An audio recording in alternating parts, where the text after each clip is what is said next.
Hello মা, জানো নতুন শহরে এসে এখন বুঝতে পারছি এখানে থাকাটা কতটা কঠিন। এখানে ঠিক করে কোনো নিরাপত্তার ব্যবস্থাও নেই, আর কোথাও কোথাও তো আবার খাবারের সমস্যা।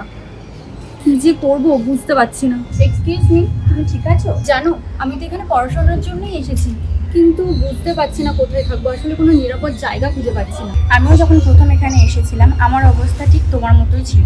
তারপর আমি খুঁজে পাই নৌকাবাড়ি লেডিস পিজি, safe and secure environment, homemade খাবার, পরিষ্কার পরিচ্ছন্ন রুম, আর সবচেয়ে বড় কথা এখানে বাড়ির মতো অনুভূতি।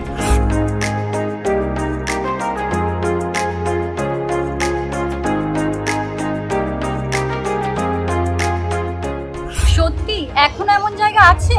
হ্যাঁ, কারণ এটা শুধু একটা পিজি নয়, এটা মেয়েদের একটা safe home, away from home.